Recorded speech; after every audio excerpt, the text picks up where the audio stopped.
Welcome to the Relationship Recovery Podcast, hosted by Jessica Knight, a certified life coach who specializes in narcissistic and emotional abuse. This podcast is intended to help you identify manipulative and abusive behavior, set boundaries with yourself and others, and heal the relationship with yourself so you can learn to love in a healthy way. Hello, and thank you for being here. Today, Kerry McAvoy joins us again to talk about the role of community in healing. A lot of us will go through a relationship with a narcissist or an emotionally abusive person or an abusive person at all and feel like nobody understands. And having a community and a place to go to helps so much. It is an invaluable resource, and we dive into that and why. Kerry will talk through her story and how community helped her recognize and begin to have the courage to break free from narcissistic abuse. We will also talk about the specific community that Kerry is building, which has a wealth of education and resources to understand and to begin to heal. I highly recommend you listen to the other episodes I did with Kerry. They are filled with knowledge and education on narcissistic abuse, as well as her story and her perseverance. Those episodes, as well as the program, will be linked in the show notes.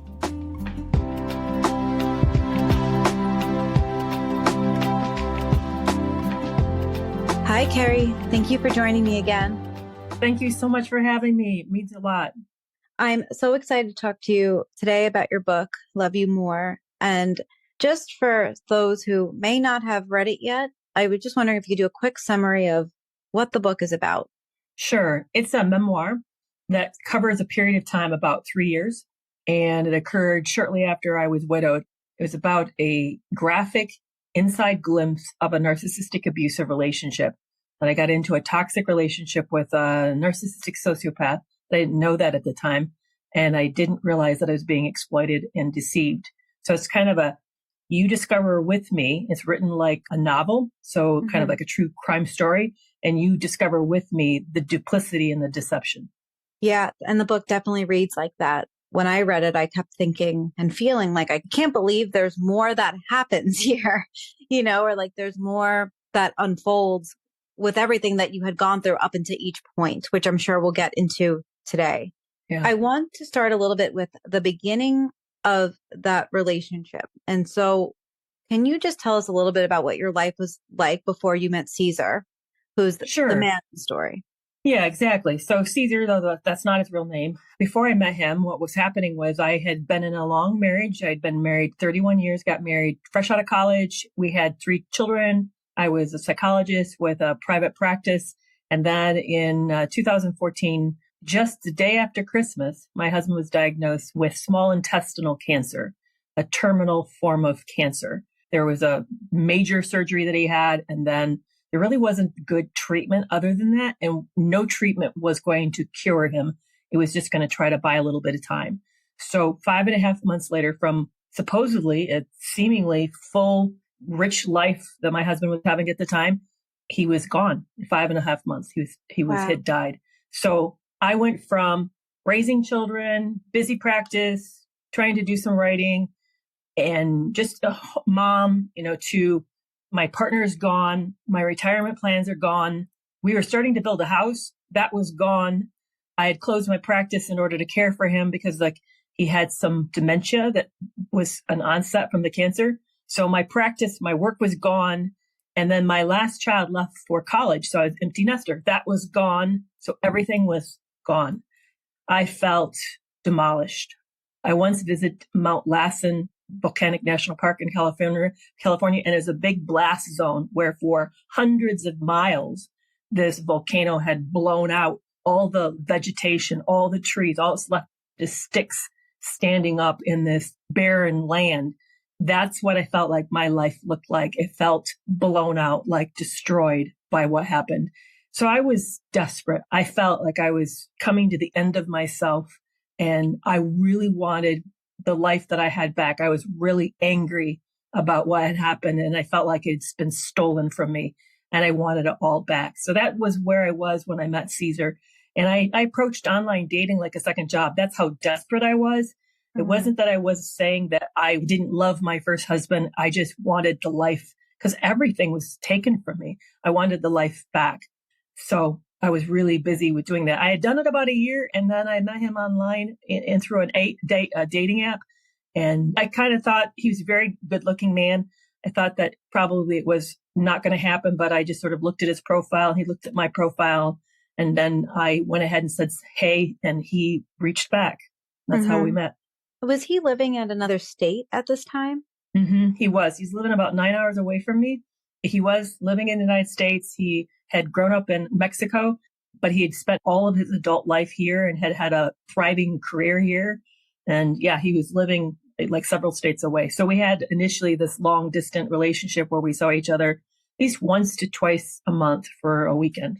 It sounds like you were in such a vulnerable state because of everything that you'd gone through, and like everything was sort of like excavated, like out of your life at that time. I imagine that especially during like the love bombing phase, this became very exciting, but also so many new experiences because the last time you were dating was so long ago after this long marriage. Do you remember what the love bombing phase was like and like that early excitement? You're right. I barely dated even when I dated the first time around. I met my first husband over at a job. So I really wasn't like dating. I didn't have like a thriving dating. So I didn't get to practice dating ever. And then the other thing is that I don't share in the book because I didn't want it to get sidetracked, but I'm autistic. So I tend to be very literal. I'm struggling with duplicity and believing that people can be deceptive because it's not something I could do easily. I'm pretty, what you see is what you get. So people have told me throughout my life that I appear naive. It's often a word that gets applied to me. And that I also am an oversharer because I struggle with social cues, especially since I'd never dated before and I didn't know what the dating world was like. And this is in 2015. I was oversharing. So I was very transparent, saying way too much, very vulnerable. And then I was naive about the reality of the world. I somehow, despite knowing that bad things can happen to people and that bad things that happened to me, I didn't really believe. I just thought it was something in the movies that there were bad people. I didn't believe that, didn't know that. So here I meet this person who's bringing fresh bought flower from a florist shop, roses to me, plan these romantic weekends, just seems to be so into me. And then had to have so many things line up that was similar. This is the other thing. I had met a lot of people dating because I was doing a lot of one and dones, like meet up, find out there's no match and then never see them again. And I kept finding that the differences between the people I was meeting and myself was too vast. Maybe they didn't have the same kind of faith practice. Maybe they were a very different stage with life with the kids. Maybe they had hobbies that really were incompatible to mine, or maybe they just really were looking for a different kind of a person than I am. So when I met this person and things just ticked off, like faith issues, children's stage of life, career choices, values, I was amazed. I had no idea that this was love bombing and that this perfect of a match was unrealistic. I didn't know that. I really, before I met him, I thought the idea of a soulmate was just idiotic. I actually was sort of contemptuous about the idea, but I remember saying out loud, this is my soulmate. I've met my soulmate. And I can't believe how similar we are and how amazing this is. It was incredible. I've never really had an experience like that before in my life. Yeah. And when it's happening, especially like I didn't have the same experience as you did by any means, but when I married somebody that I went to high school with, we reconnected later, but we didn't really have like a dating phase. Like it just sort of was like we reconnected, decided we liked each other. I ended up getting married to him. And then, but that was before dating apps even existed. And so when I got divorced and even thought about going on dating apps again years later, I just felt like I was in a whole new world. And I didn't put together that people would like present a version of themselves that wasn't real. You know, like that I didn't even know that there would be a mask or that what they say isn't going to be what I see. It sounds like a naive when I say it out loud, but it was really true. It's like, I didn't put that together. That was not a factor I thought about because dating was so scary. So I was like, I don't want to go through what I just went through, that I didn't think about all those things. Yeah. Whoever tells you that, honestly, had you ever heard that message from any adult in your life, any authority in your life saying, watch out, there's predatory people and there are some people who are going to appear different than they actually are. I never heard that. Never. Mhm. Yeah. Yeah. It never crossed my mind. And so, I mean, now I think you look back and you could see that some of the red flags were that he was like matching you in all these areas and probably so understanding and so caring about how vulnerable you were at this time. So that those are some of the red flags. But I imagine that there are more that when you reflect back to that beginning stage, you see pretty clearly. Yeah, I do. I do. There are a lot. And that's also embarrassing because why did I not know that these were red flags? Like one of the things he did right away, and this was on the first date, right away, right at the first meeting, is that he took charge of unpacking the trunk and insisted on carrying too much and then told me that I needed to sort of accept his help. What I didn't see was that was controlling behavior, that he had to be in control by putting me in my place. And he was also testing me for my compliance. The other thing he did right away is he told me a dramatic story about his life that I have never heard any man tell me on a first date. And most men are reluctant to tell anybody anyway. He told me that he'd been sexually abused and then kind of described some of it, got into it and got into the degree of how it shocked him and his experience around it. And I just thought this is like blown me away.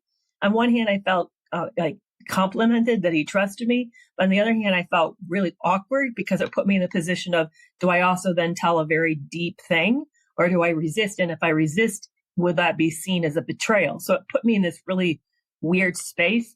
And then the last thing that he did in that first date, and this is just the first date. I mean, then when you get into the relationship, there's a lot more red flags. But the other thing he did in the first date is he rushed sex. He is staying at a hotel. I didn't stay the night with him. And he knew that. He indicated he knew I wouldn't do that. And, but when I went to pick him up, he insisted I come and wait with him in his hotel room while he packed. And then he initiated sex. And I, by the way, didn't want to go up. I was reluctant and I felt I was uneasy to the point that I actually sat in the opposite corner of the room, far away from him. That's how uncomfortable I was with the situation. I was not prepared or ready. But then when he kind of overwhelmed me and sort of coerced me into it, I felt like, well, do I make a scene? I really like him. He's really attractive. He ticks all the boxes and part of me kind of wants this. So I just went ahead, but I didn't realize that that's also really normal. Yeah. Yeah. And like, you actually do a really amazing job in the book at this point of like painting that picture of how uncomfortable you were. And you talk about all the thoughts that were going on in your head. It's like, especially at this time, it's like, there's somebody here and he's saying all the things I want to hear. And it feels like this like deep connection, but at the same time, I'm being pushed into these other areas. Should I be pushed into these areas? Like, is my discomfort coming from me? Is it coming from the situation? It's like so hard in those moments to even think about all these things. But we know from your story, it just wraps you up into this like relationship with him that was so hard to get out of. Right. Yeah, it does. And there were a lot more. I mean, as the relationship, and I'm sure people who read the beginning part of the dating period would say, why is she putting up with this? This is really awkward and uncomfortable. I mean, there's lots of putting me in the positions of where I'm overexposed, that I'm in a shameful spot, that I feel actually even at times degraded by him. But yet then he flips it so powerfully into the direction of showing up in other ways that are so incredibly sensitive and sweet that I keep feeling like if you were to measure the two, like we would put them on a scale, that they somehow matched. And so that made the horrible stuff tolerable because the sweet stuff was so fantastic, which now I know I have a completely different view of that is it doesn't matter how sweet the sweet stuff is. Horrible stuff shouldn't be happening. And today, any of that, I was like, I'm out of here. But again, I didn't know. And so then I just sort of like said, well, you get a mix of good and bad. And this is just how relationships work. Yeah. Yeah. The part that felt like, and do correct me if I get this wrong, the part that when I was reading the book, it felt like things started to take a turn or take a big turn was when you found a letter that he wrote a lover named Maria in the book. Was that like one of those moments where like things in your head started to take a turn, but from I need to accept these things to something is wrong? Or was there another point? There was another point. It actually happened earlier but I want to give a timeline for people because you have to remember that by the time I found this out, that we had been together 14 months. We had been married for 2 months. So the big, massive revelation that happened was 2 months into the marriage. And for me, I'm a ride or die kind of person. Marriage is for life. You don't get out just because you want to. You get out when death or something massively catastrophic happens. So 2 months into the marriage, we take a delayed honeymoon. And on the first night of the honeymoon, he opts out of having sex. And even though I, brought special lingerie and I went to some effort to make it special for our first night, when we got married, he opted out for sex that time too. On our honeymoon night, the literal honeymoon night, he opts out, which was devastating to me. I couldn't believe that, but here we are. I think that's a really important point, because he was so sexual towards you, which comes out in the book, and then it drops off significantly, right? So it's this part started to come out of you that he was encouraging and pushing a lot of the time. And then he had an abrupt end. So when this was happening, you were also in that shame spiral of what is happening? Right. Exactly. You're right. That's a really good point. I didn't realize we had already fallen off a cliff. Yeah. That the sex part of our relationship. That's why when I get critics who say, I stayed because of the great sex, or I stayed because this guy was well endowed. What book did you read? I don't know, because I don't hear any great sex that I was having, first of all. And I certainly don't describe a great sexual life in the marriage. I mean, it fell off a cliff. And the moment I noticed it fell off the cliff was just like a month before we got married, it abruptly ended. But I hadn't recognized that yet. I'm seeing we're working hard. We're trying to move internationally. We're trying to sell a house. We're trying to get married. We had all these pressures. And I figured, hey, we're in our 50s and life gets in the way. And so you don't always have the energy to do that. I kind of, in my head, made up an excuse. But yeah, so on the night that we got married, and he made the special effort to get a hotel room for the two of us at an expensive one nearby, and he's not interested. And I'm stunned. I mean, it's just crushed. But so I think, we're still busy. Everything's happening. It'll get better. We'll take this honeymoon and then that will be the focus, because he was very sexual. He seemed to be very sexual. So we get to the honeymoon, and the first night he opts out, and I fall asleep while he's watching TV on the first night. And I wake up and I catch him. By the way, I need to say that one of my non-negotiables that I asked him on the first date was, are you into pornography? Because I had a personal issue with a history about why, to me, that's really triggering. And he said no. So I wake up and I find him watching pornography in a way that I can tell this is a very comfortable person with this medium, that he's spent a lot of time and feels no uncomfortableness with his behavior. And in the middle of catching him watching a clip on his phone, there's messages coming in from a woman, and I see him send her a photo.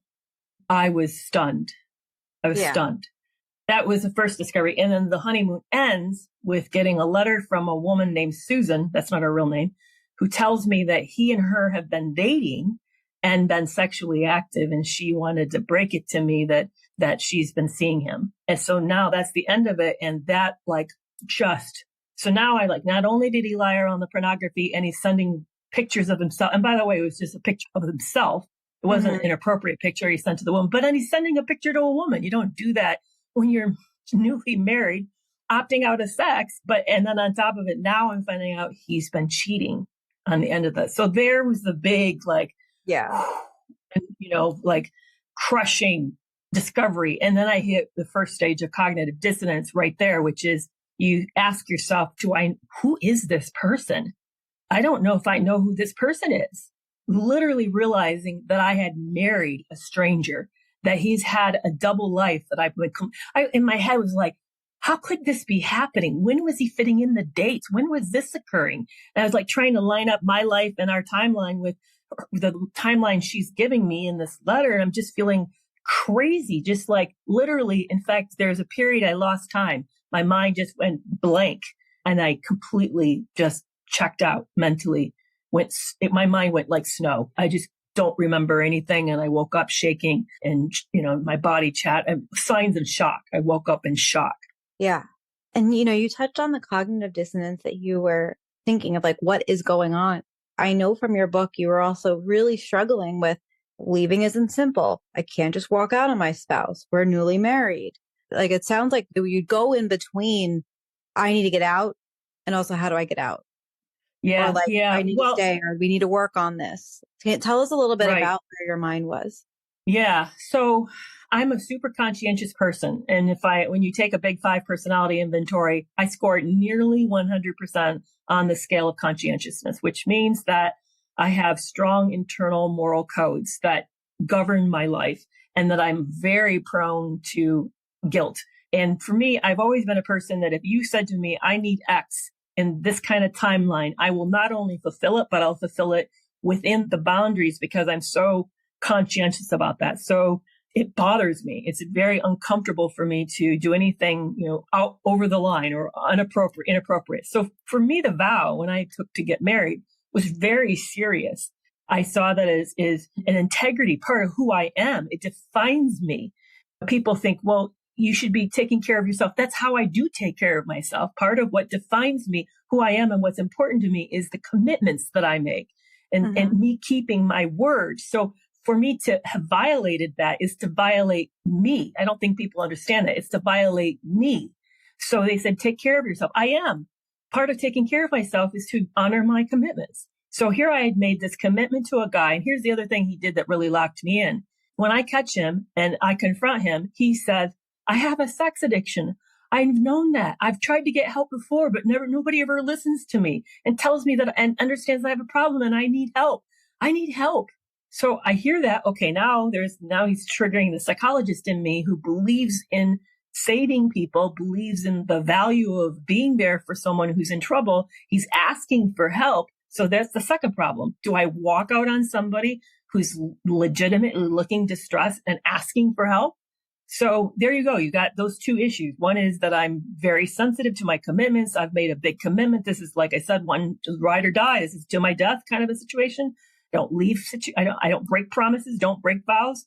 I really believe in the sanctity of marriage. And then I've got the other issue of somebody who's asking for my help. And what kind of person does that make me? If I just say, oh, I'm sorry. It matters more to me that the fact that you're not who you say you are, I'm out of here. I just couldn't do, again, that would have violated myself. So I couldn't do that either. So yeah. And then we can't forget the fact that I'm newly married to this guy. I love him. I loved him deeply. And so when do you say, oh, okay, this is so severe, I'm out of here? That was really hard for me to say, I mattered more enough than my love. And you got to remember, what did I leave? I left this devastated life. Now, here's the juncture I was at this point. We had sold our house in the United States. We had bought a property in Mexico. I had a visa that I had to get into that country and complete within so much timeline. So my car was sold. I'd cut ties with the United States, was in a position of limbo in going to a country where I didn't have a command of the language, and I'm going to do it alone? Yeah. Or do I all cut it off and stop that and then go back and live where? I've sold my house. Where am I going to live? Now I'm back to that place that I had left when my partner had died, my husband had died, and back to, I have nothing. Everything was built on this life with this person. So I'm going to go back to that place? Oh, it was so complicated. So for me, the best way forward is to say, okay, we're going to get you treatment. We're going to work on this. We're going to help you get better. And thinking that if he gets better, then the relationship gets better. And then I'm saved. That was my thought. Yeah. And because of your background, you believe that working on this will, if he goes to therapy and if he works on his issue, it can get better. Exactly. But we didn't realize we were dealing with. Yeah. Again, I wasn't taught in school. Yeah. Okay. Freud said there are personality types that he called them interminable, meaning they are not treatable. But then other people came in like Heinz Kohut behind him and said, no, we can work on them. So Heinz Kohut worked with residents who were doctors in Chicago, and he found that certain kinds of treatment do help narcissistic personalities. So he said, no, I think they could be helped. So I'd come to this mindset of everybody is treatable. There's always, if you have enough motivation, you can find a way through this. That was my mindset as a psychologist. Yeah. Yeah. So let's actually use that to segue into your time with sex therapy, with working with a sex therapist, going to treatment.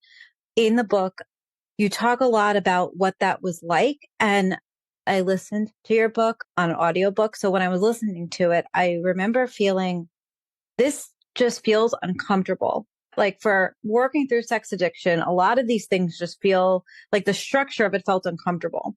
And can you paint a little bit of a picture of, I guess, the sex therapy that you went through, that he went through, but you were a part of? It sounded like, right. I think there were single sessions, there were group sessions, there were a couple sessions that opened up a lot, but it also was very jarring for you, it seemed, when you were going through it. Right. Now, I want to make sure everybody realizes we're talking about 2017. to 2019. What is it like today in 2023? I don't know. It may have changed. I've not kept up, so I can't say that's true today.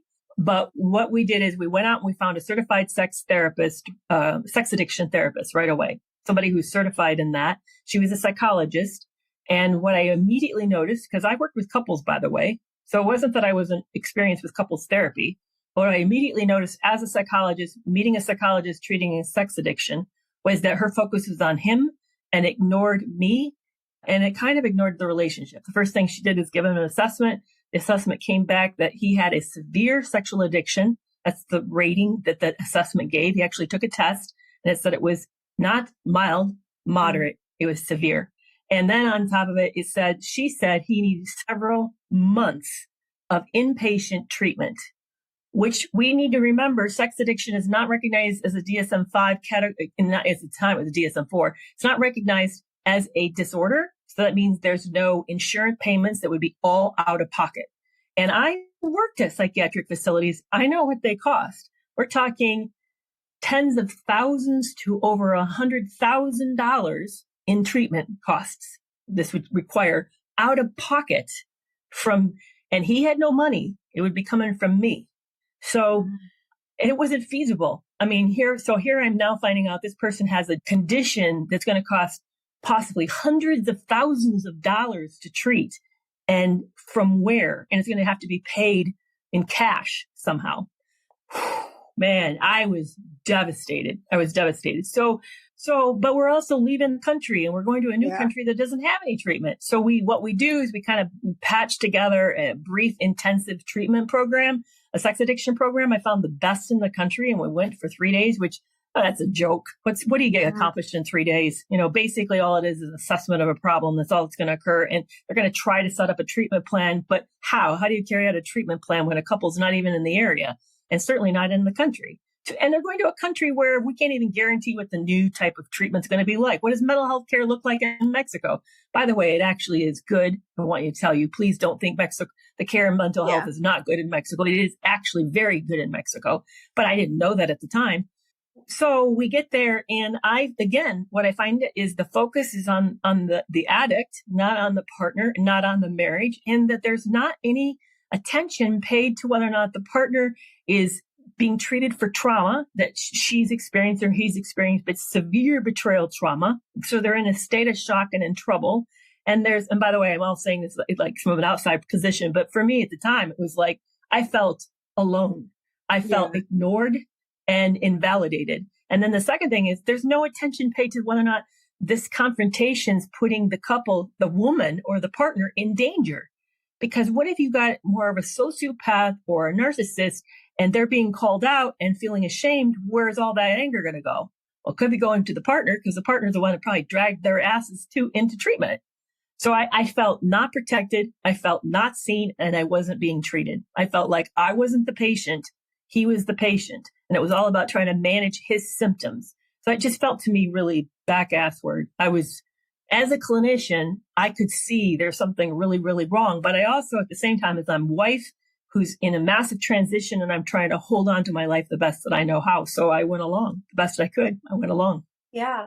And in the book, you talk about having like some couples sessions or, couples, they sound pretty short, but with the therapist, Chuck.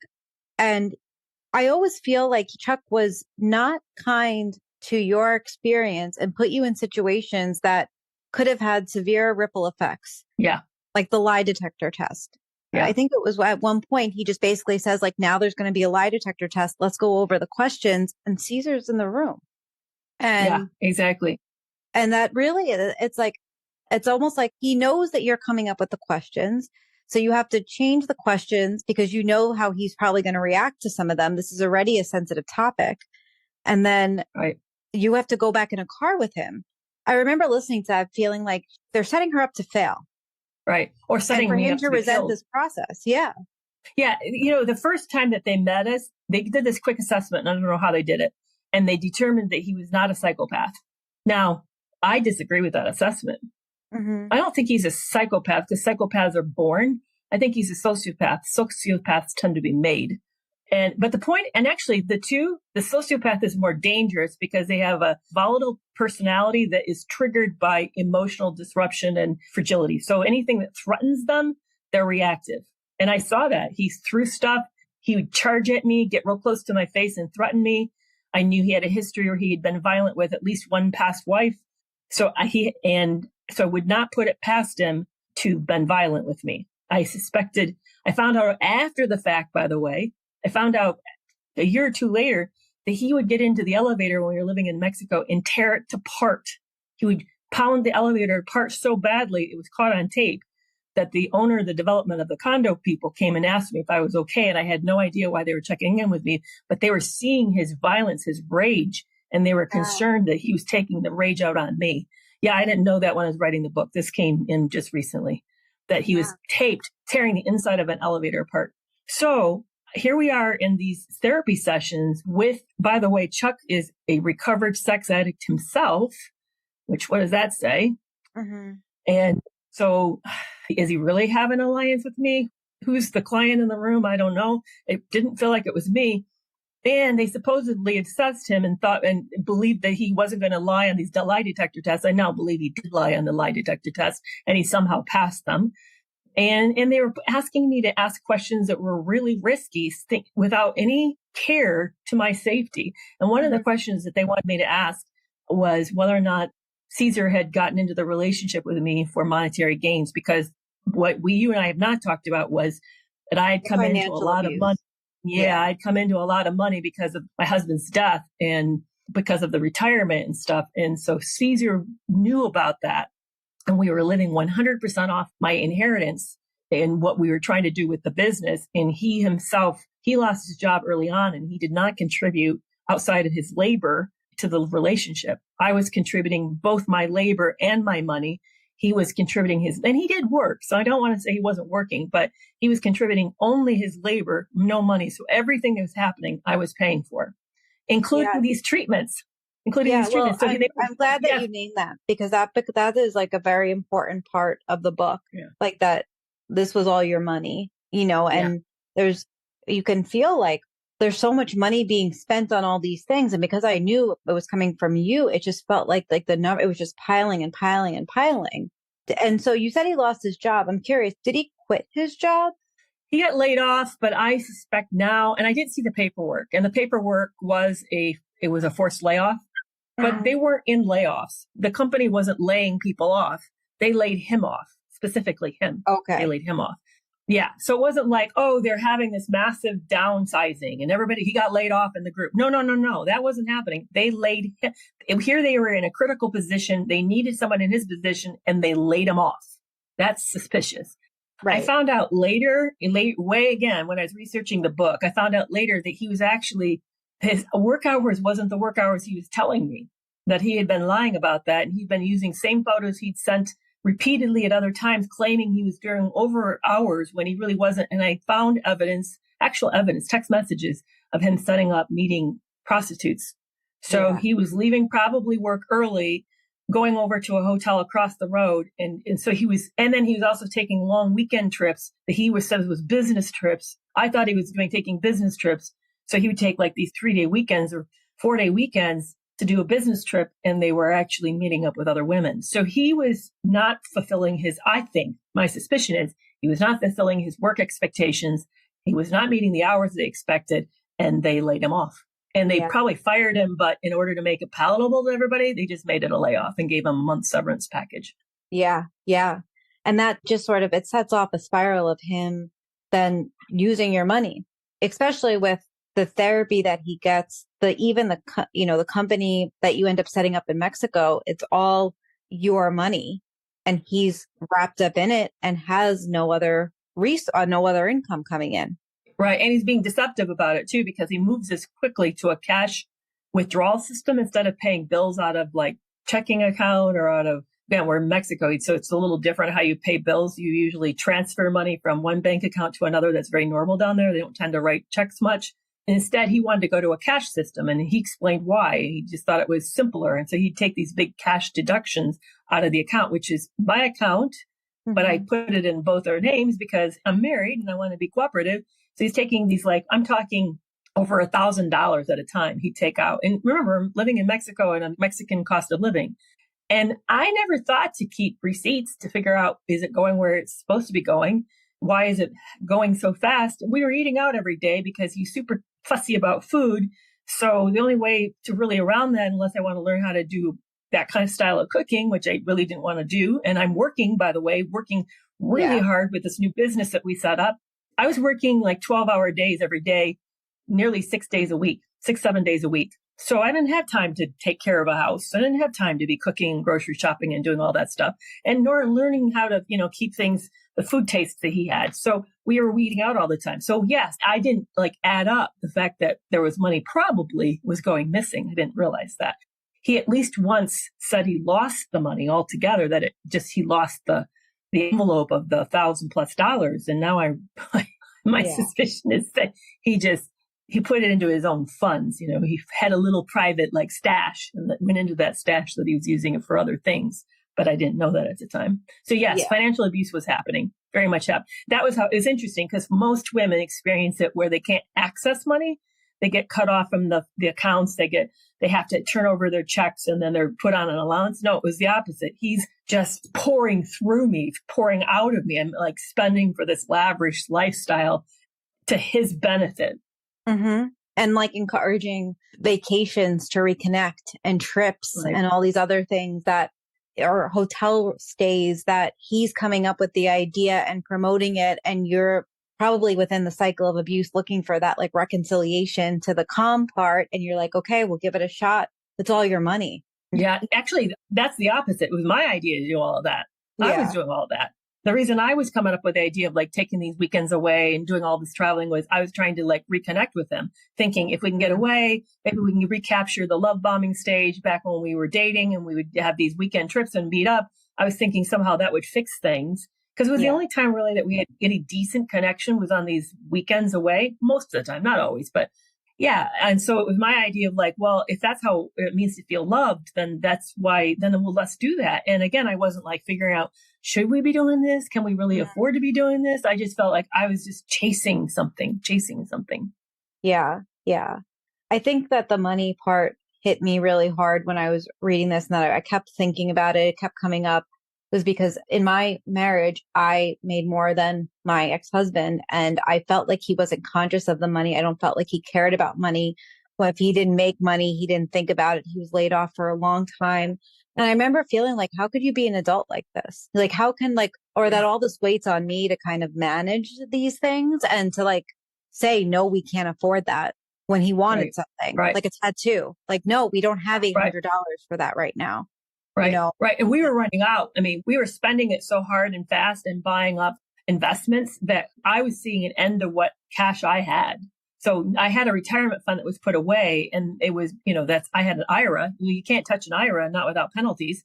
So that's still sitting out there. But the cash that I had from the inheritance was either had gone into the company, or we were blowing through it, and we weren't making enough to live on our own income. Not at all. And you're right. There was no concern about that. None yet. And yet at the very end, when he's starting to get money from me as part of the divorce decree, he's suddenly preoccupied with adding up a monthly budget. I mean, the side of him I'd never seen before. Can I make it? How much do I need? I'm thinking, what? You haven't cared at all about this. I mean, it's been like water to you. And now because it's going to be yours, it matters. That was whoa, really mind blowing to me. Yeah. And I think that also was a way to kind of keep you in this with him, was that, I mean, now you're in Mexico, right? So the divorce is not in the US. Is that right? The divorce is in the US. We got married in the US. Yeah, we needed to get divorced in the US. So when you were going to a lawyer in Mexico, that was for the business. Okay. Yeah, you're right. I had a lawyer set up the business, but then when I found out that so in the middle of the 2 years of the marriage, he decides he's done. He wants out and he wants a divorce. So I say, okay, I'm crushed, but I'm okay, things have been really, really, really bad. So I go to an attorney thinking I'm going to figure out what's that going to mean for the company. And because he says to me, he not only wants a divorce, but he wants half of the business. He wants half of the value of the business. And then I can go into debt to him for this. Yeah. Let that sink in what I just said to you. I paid for that company, everything. and he wants half of it, and he wants me to owe him the half. But then he decides, oh no, he's kind. So he'll just ask for a third of it. He won't ask for half. He'll ask for a third. That's being kind to me. So I go to an attorney to kind of figure out the law around the company. What happens if it's a divorce and we split the company? How do I actually split it? And found out that because I had made him partner with me, he deserved half. Now, I actually found out this is wrong. See, that's the only thing I didn't know about Mexico. I didn't know in Mexico that different lawyers will give you different information, and that it's really hard for people to know the law, and the law is like a little adjustable. It's kind of like fuzzy. Mm-hmm. But what I now know, that's actually not true. That if I had gone to court, I should have gone to court. Because see, I didn't know Spanish enough.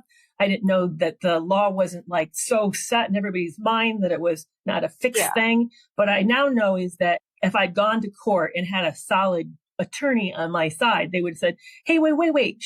The capitalization of this company was based on her. He should never have been allowed to be a 50% owner because all he contributed was like less than 1%.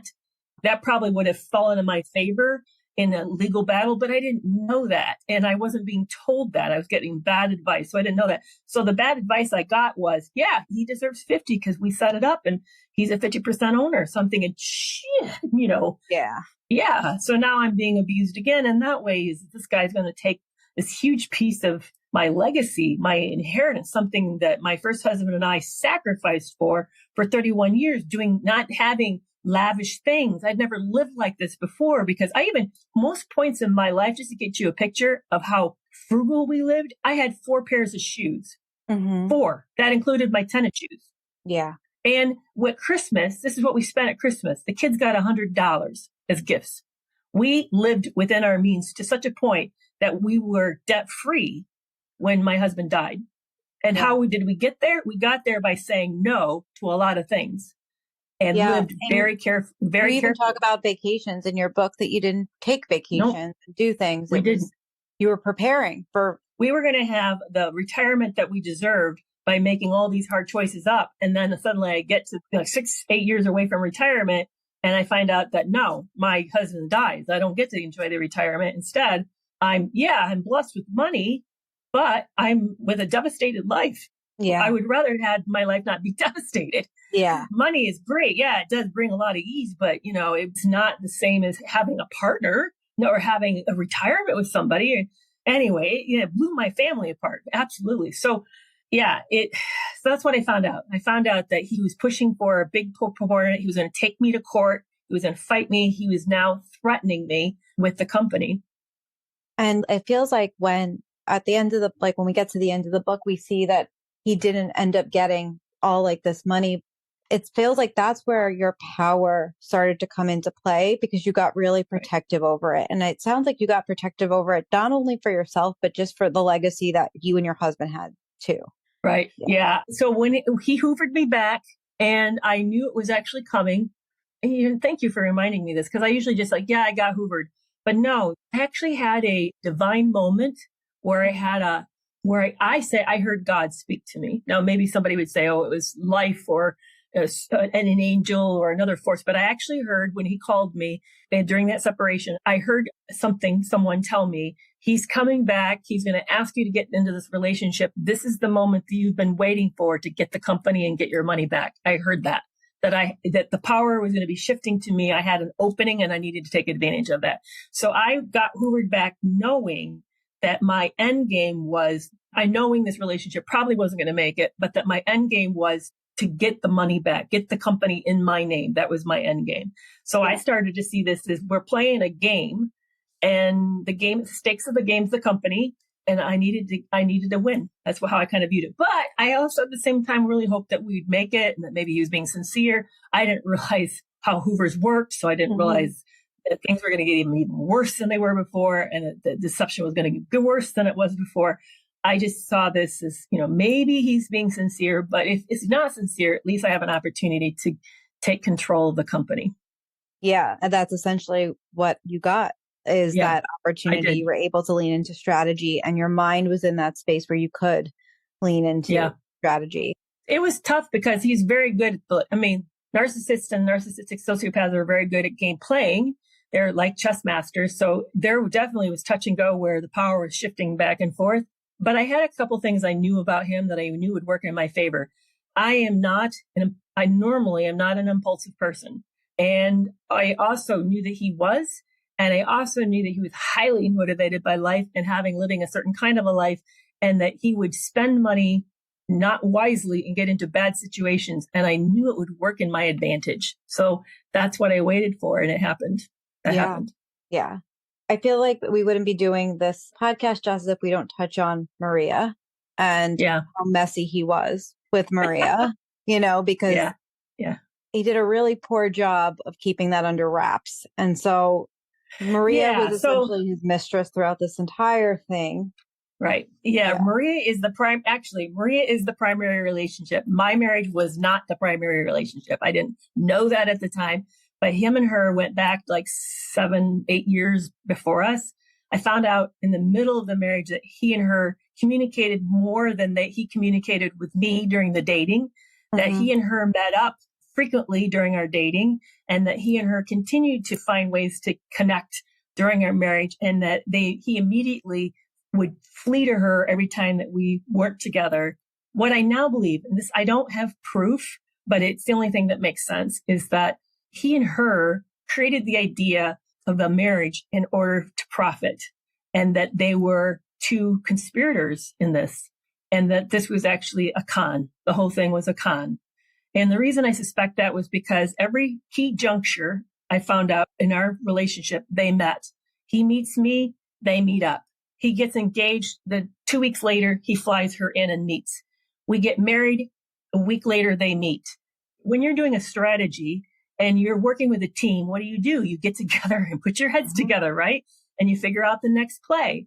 We break up for that month. She flies in again, and she's talking to attorneys. She has connections to attorneys. So again, his wisdom around the law, around Mexican law, makes sense because he's pumping her for all this legal information.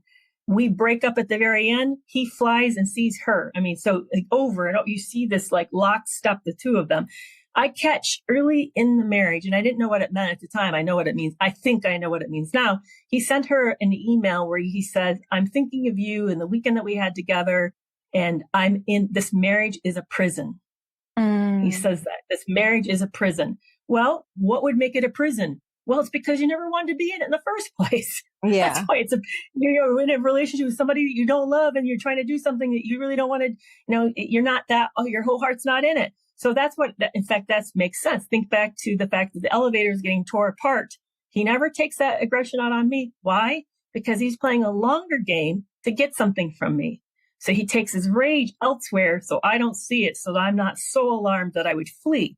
Any moment that he thinks that I might be seeing the real self of him, he hides it really well in order to convince me to stay in the marriage so that he can play the longer game, which is to get the money. That's the whole point. And how I know that is at the end, I catch a text between Maria and him just to catch everybody up. What happens is that my son gets diagnosed with leukemia. I fly into the United States to see my son. It's serious. It's the kind of leukemia that potentially my son could lose his life. Roughly 50% of people used to die from this type of leukemia. It's not the curable. It now may be curable. That's a new discovery with AML, but that's new. AML used to be before often a death sentence. We're told that my son's going to need 1.5 years of care and input here, and that I need to be a critical part of that. I just went through cancer with my husband. I knew what that looked like. So I know I now need to move back to the United States, and I moved back to the city that my son's living in. So we're trying to do that. This is just all happening. And in the middle of that, I'm not snooping, but I accidentally catch a text between Caesar and Maria talking about my son's illness. And she texts, what I'm really concerned, because she doesn't know how medical care works in the United States, is that her son's care is going to eat up your half of the money. Mm-hmm. Yeah. And for me, it was like, oh, this has always been about the money. It's always been about the money, which is why he wanted half of the company when we were divorcing. He couldn't stand it anymore, and he wanted out. So at least he get half. But what he really wanted was he wanted all of it, because I had a will that made him owner of the company if I died. Mm-hmm. And now I believe the whole thing had been set up in order to get that. And this is a piece you haven't mentioned yet.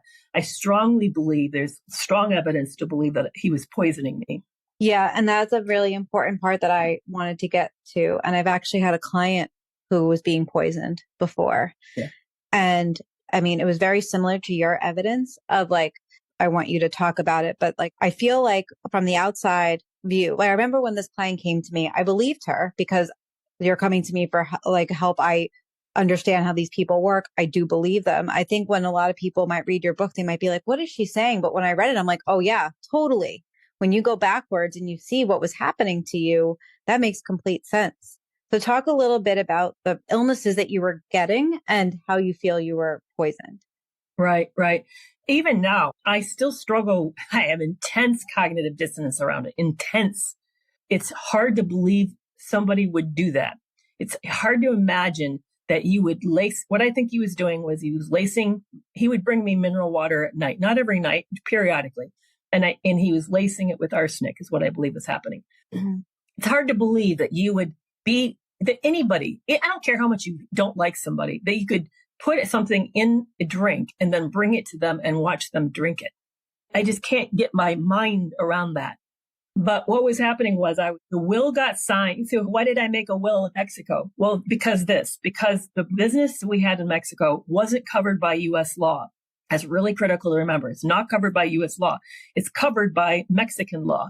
And if there's no will in place and there's a company that there's a death, one of the partners dies in a company, the company goes in escrow. And then unfortunately, with the way things are set up there, it goes into probate. And the value of the company probably will be consumed through legal battle. So if you want to protect the value of your company, then it's really essential you have a will that is implemented so that the value of the company immediately just goes to whoever is the survivor of the company is. That's why we did it. I didn't do it around all my money. I did it around the company.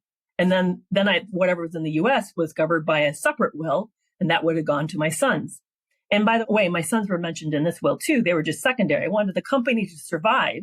And then whatever was left after that then would go to all the children. So that was done right away. We got there in October, and I think we signed that by, in the middle of the winter. And it was shortly after that I had my first, it was in the spring. I began to vomit and ran a high fever. And I was coughing. I thought I had bronchitis. I thought maybe I had pneumonia. By the way, I found my hospital records just 2 weeks ago. I have them. So actually I have the test results and stuff. I was showing, it said my white count was 17,000. Something had spiked my white count really high, and they noticed that I was coughing and it looked like I had bronchitis, but they did an x-ray and they couldn't find any proof of pneumonia. There was no signs of the lungs were impacted at all. And I remember a nurse came in to me and said, "You don't understand. You're very ill, and we can't find out why. We just cannot locate the source of the infection, but your white count's so high, it's like you have a ruptured appendicitis."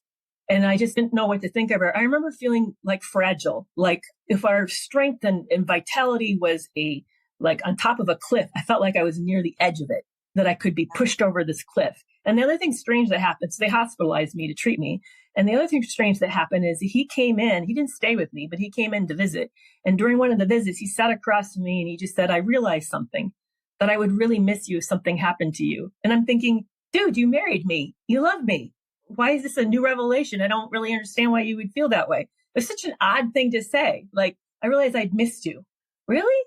So anyway, so that was kind of the first big, huge thing that happened. But I was feeling my weight was changing. I have a massive hair loss, so I can't tell if the hair changed. So that I wasn't able to watch that. But I'd have these weird symptoms. Like I had this extreme form of diarrhea that's really unusual. It's what you get when you have cholera, where it's just water. So water would just sort of like pour out of me. It's hard to describe. I've never had it since. And it would happen for days and then it would stop. And then one time I remember I started like salivating, like you imagine that rabies would do to you, like just like saliva pouring out of my mouth, like I'm throwing up saliva. And he calmly handed me a grocery bag just because we're in the car to throw up in. And then I never knew what he did to dispose of it. And nobody ever acted like any of this was unusual. I mean, if one of my kids did this, I would be like, we're going to see the doctor. But no, it was just acted like all this was completely normal. So as we get near the end of the relationship, my health was continuing to deteriorate. And I had white lines cross all my fingernails, all the way across. You know how when you get like hit with, like if you hit a hammer or something, you get like a little white spot? Imagine lines crossing all of them on all of your nails and my toenail falling off. My urine was foaming and frothing in the color of tea. And I was now showing signs of prediabetes. I had liver disease starting to develop. And my heart rate had climbed. My resting heart rate used to be like around 68 to 72, and running in around the 90s then. And then I collapsed. I collapsed on an airplane, and there was a doctor on board. And I actually, when I came to, I couldn't talk. I couldn't find words. I could see the pictures of in my head, and I couldn't say. Garbage came out of my mouth. And he said that I'd either suffered a heart attack or had suffered a stroke. Mm-hmm. So I just felt frail. Just frail. And it crossed my mind that I might be poisoned, but it felt like too ridiculous, too horrific to consider. But once I got away and I started thinking about it, it felt like when I was writing a story, one of my writing buddies said, I think you were being poisoned. I'm convinced of it. So I interviewed his ex-wives, and he'd been married more than once. And one of them I knew almost nothing about. He rarely talked about her. And the marriage was really short. And so she was the one I wanted to speak to the most, because a couple of the other ones, I knew they had kind of an off and on again kind of relationship. And I didn't feel like the story I would have gotten from them was as valid. I knew she'd be like a really reliable narrator or reliable interviewer. I finally got a hold of her 6 months after my initial reach out, and I'm interviewing her.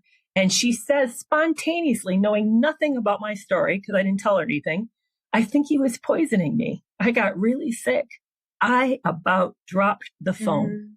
I was stunned, and I didn't even know what to say. So I came back a day or two later, or like a week or two later, asked her for more, and she wouldn't talk to me anymore. And my reason why I think so is because this is how I feel. Did the two of them talk? Absolutely not. They had no contact. No, none. And he didn't even know that I was suspecting this. I think what happened was that she felt so ashamed and so uncomfortable and crazy, even saying it out loud, that she regretted telling me. That was like a massive overexposure. And she felt like she just didn't want to go back there. It's what I think happened. Because that's how I feel.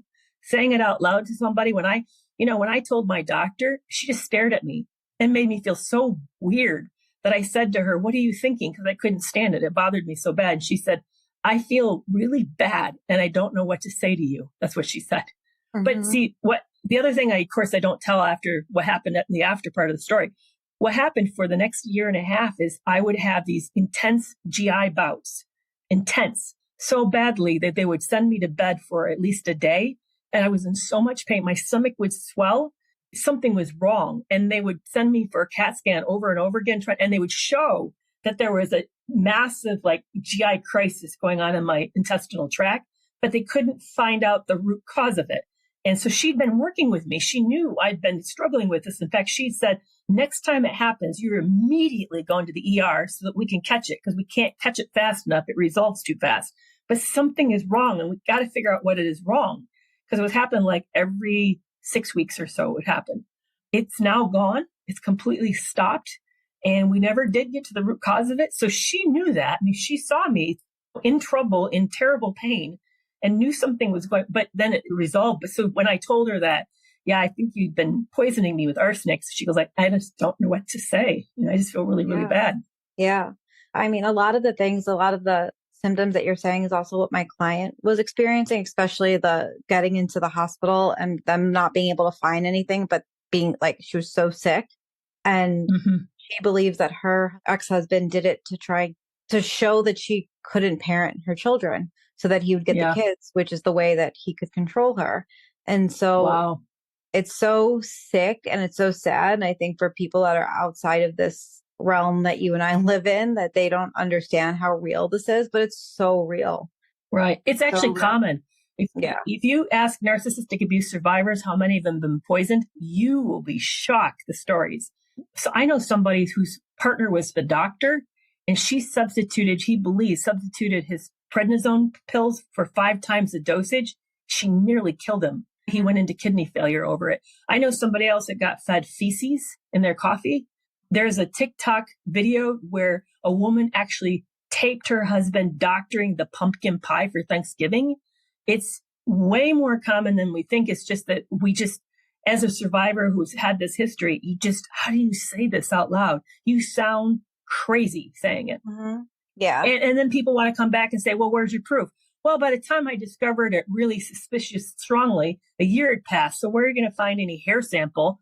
Because, by the way, arsenic is disposed of the body pretty fast. Yeah. So where are you going to get a sample off my body? I don't have any proof of that. And plus, I lost my hair. So it's not like I can cut my hair to give them enough inches of it to find it or not. So there's no way for me to test for it. It's all theory. But yeah. And then to have people question you about it, it is too painful. I mean, for someone to say, well, there's no sample. Did you ever why didn't you should have charged him. Charged him how? Then the law in Mexico is different than the law in the United States. And by the time I found out I was living in the United States, why would I go want to try to do that? I mean, I don't know how you'd do that. Well, and I mean, it would also be like opening up this, like you finally had closure from him, and you were protected and no more money was going that way. It would also be a very hard thing to prove. Exactly. You'd have to go through a lot to prove it. And we know, right. You talked a little bit about the court system in Mexico. It's like what was going through my mind when you were talking about that is like, it's just as confusing here and it's different in every state. So it's like extremely confusing. And like some judges are flexible. Some judges are not. You never know what you're going to get. It's like, so you would be sort of setting yourself up for like probably another battle. And you were already like, you detail this really like, well in the book is like your immune system is down. And also you really want to be present for your son at this time. Right. When you're realizing this, all this is going on, that's not where your head is. Exactly. My son was literally facing death more than once. He was near death several times. And so my focus was and this went on for months while I'm trying to get divorced and separate our finances. It was the last thing that was on my mind. And plus I didn't even suspect it at the time. By the time I found out, so much time had passed. I would have had to go back to Mexico. To what? To charge what? Based on what? It's all circumstantial. There was no way for me to bring it. And then to spend more money to try to do it. And then to trust the court systems there would have been sympathetic to a rich American woman coming in and accusing a national of, here's the other thing. Yeah, I knew of a woman who was a Russian bride. It was one of those mail order bride kind of deals. Mm-hmm. She married an older Mexican man. The marriage didn't work. She's a gorgeous woman. She was my massage therapist.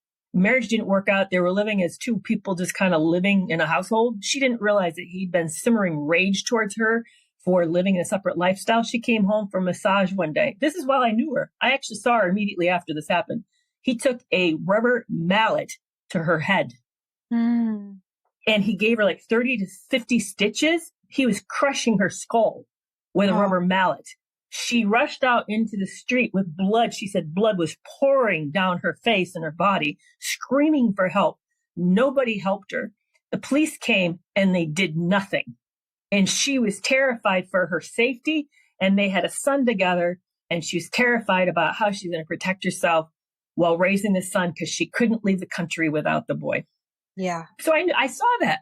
So here's a poor Russian immigrant getting no help with obvious trauma. I saw her head and all the damage. She now had to hide it under her hair. The damage he did to the upper part of her skull.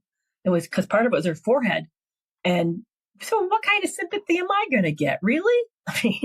No, I just knew that it was a setup for failure, and it was good. Yeah, it was going to fall on deaf ears, going to be a very unsympathetic audience, and a very hit and miss one. Like, remember how I told you about the attorneys? It was based on who you got, was kind of information. And I actually witnessed the attorneys in action. We took a coworker, somebody from a business, one of the employees was suing us for something, and we had to go to court with them. I saw how that worked. So yeah, it was just I had no desire to do it myself. No desire. Right. And like it's so hard to leave a relationship like this that once you're out, you don't want to go back in and explore all those things. Like the family court system, the only one that's like, go back and co-parent nicely with your abuser. Like exactly. You don't have to go back. And if you can close this book and start your new life, especially if it's dangerous, and this would have been dangerous for you. Yeah. It would have been dangerous. Yeah. And that's the other thing that it's probably not really well known, and it's true. And I can affirm this truth of it is that buying someone to kill you in Mexico is not hard to do, and it's cheap. Yeah. It's very, very easy to do. So all he had to do is to take a hit out on me, if he knows. So even now I'm careful. I go there a lot, but I don't broadcast before I go that I go. I wait until I'm there and then maybe I might say something, but I don't try to let anybody know ahead because I don't want any planning to happen. Yeah. It's way too easy. So that would be dumb. In fact, I changed the will as one of the first things I did, and I snuck into the country, forced my attorneys who were doing it for me to meet me at the airport. I wouldn't even step out of the airport. I signed the paperwork in the airport. Mm-hmm. And then, because I knew my life was at risk until that happened. Yeah. Yeah. Well, and it's amazing that you began to really see exactly what this was and details in the story of like how dangerous and how sociopathic this guy is. And then when you get to that point where you're able to just like, just hearing you say like, nope, they had a meeting at the airport. It just shows how much you were able to step into your power and to say, nope, not doing this. Yeah. You're going to meet me here because this is what I'm not putting myself in that place again. Yeah, exactly. Yeah. Thank you for that. You're right. Because I get accused for being really weak for staying. Yeah. I stayed a long time. Yeah. I put up with a lot, but there was reasons why I did it. And the person that I am today, no, who I was that met him. She died really fast in that relationship. And then it became kind of a fiery, transforming experience through the middle of it. And who came out of it is somebody a lot different. Yeah. Yeah, absolutely.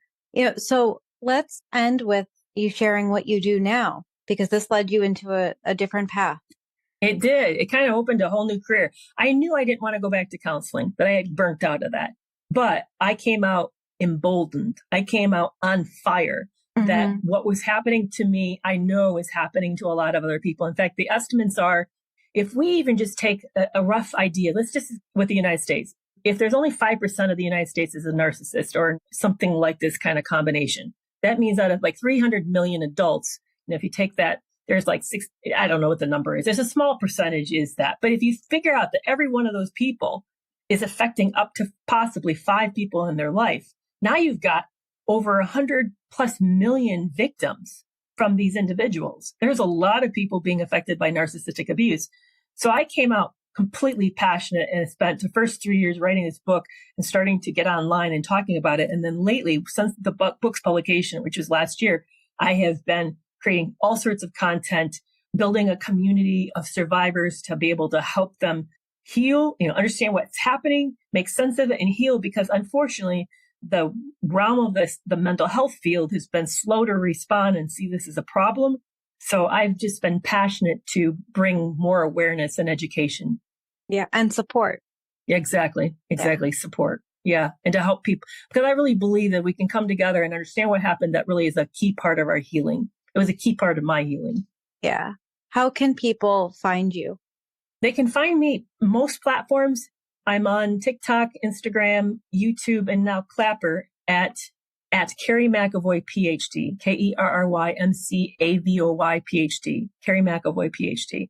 And I put out shorter content, obviously, on Instagram, TikTok, and Clapper. And then the longer content in fact, I'm doing a year-long series on YouTube that's like 10 minutes a week where I'm dissecting from start to finish a pathological love relationship. It's called Toxic Love.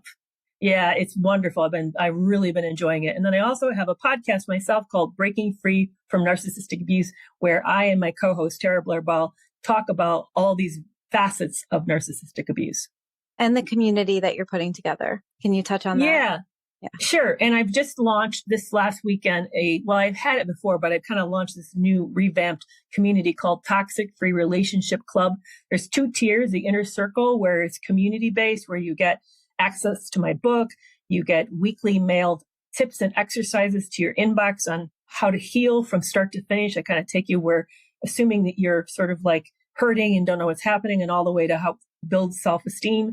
And then also, at least once a month, I'm going to do office calls there where I kind of come in and we do training for an hour and take your questions and issues. But you also get the group support. And at the higher tier is even more education. There's going to be regular classes. We're going to do breathwork meditations. There's weekly office calls with me. And then also you have all this access to online courses and a growing kind of backlog of resources and classes and videos for you to be able to watch and be a part of. And I will be bringing in, I hope, like at least 3 times a year, an expert, somebody who's writing on narcissistic abuse or somebody who's works with personality disorders, and that will be a free benefit to those at the higher tier. They'll be able to go to these private webinars. I won't be offering it to the public. It will be only to club members.